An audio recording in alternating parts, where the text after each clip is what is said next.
Hey there, Wes Dove here with Dove Development Consulting. Realizing that the week of May 31st, I completely dropped the ball and didn't share a video kind of summarizing what to expect the following week in a daily dose of leadership. So what I'm going to do now is give you a synopsis of what you would have gotten last week in a daily dose of leadership, and then just roll into what we're going to look at this week. And two different topics, but they really build on one another. So in a daily dose of leadership last week, and actually I did a LinkedIn article as well that kind of set the tone for it. I talked about a major underlying issue, and gosh, we've seen so much. If you watch the news, and I do everything in my power not to, but if you watch it at all, and it always kind of creeps in, whether it's through a social media feed or something that, whatever, but it's just so much stuff going on in society. There's a lot of civil unrest, and I get that, but gosh, there's so many other issues. If you watch politics at all, and God bless you if you do, I can't stomach that, but there's just so much infighting and all this drama and nonsense going on, and but there's a major underlying issue that really stems and creates so much of all the issues that we see. And I walked that out over the course of 4 different installments in a daily dose of leadership last week. There's a book I read, I think it's in the book of Matthew actually. I don't remember the chapter and verse, but it says the greatest of all the commandments is to love thy God with all thy heart. And then the second greatest commandment is to love thy neighbor as you love thyself. And the challenge with most people loving their neighbor is they don't love themselves. Most people, gosh, so many people today don't even like themselves. With so much of what society's taught us, it's bad to have an ego, or it's this or it's that. And how can you effectively love your neighbor if you don't like yourself?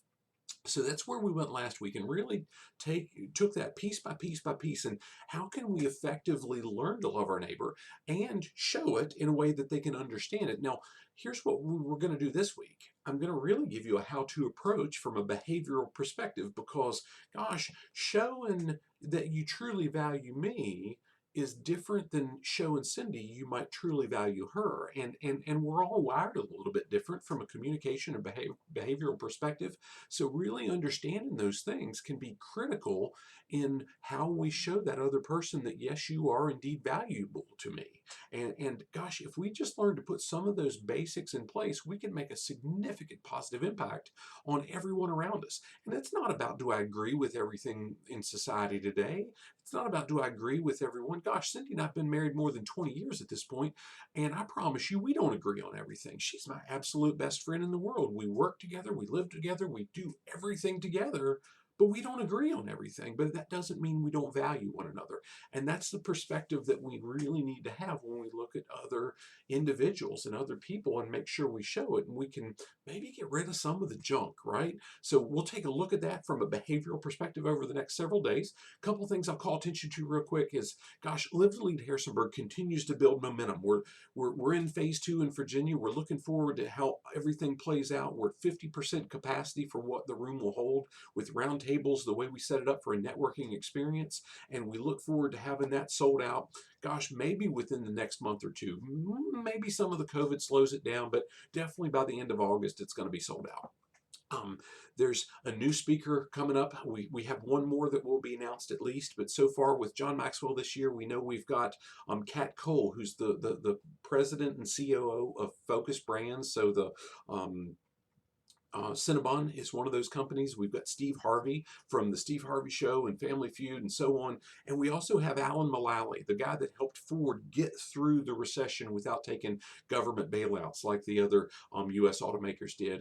And we've got at least one more coming, but we're so excited about that licensed content that we'll be able to bring to the area. It's world-class from some amazing people. We've got some neat stuff in store here locally. We're still working through the details of making some extra cool things that we've just never done before. So we look forward to sharing all those things with you. But most importantly, we look forward to just adding value to everything we put our hand to, and serving you so we can all be more effective in the way we communicate with one another, the way we lead the teams we're responsible for, and we just make a positive impact on the folks around us, and move forward through all the craziness that we've dealt with over the last several months. So we look forward to seeing you soon, hopefully in person, but definitely virtually. I guess the last thing I'll throw in is much of our digital stuff, specifically our upcoming third quarter Q3 Emerging Leader Development course has now been approved for both SHRM and HRCI recertification units. So that's kind of cool, but we're working through the process of getting all of our digital products also approved. So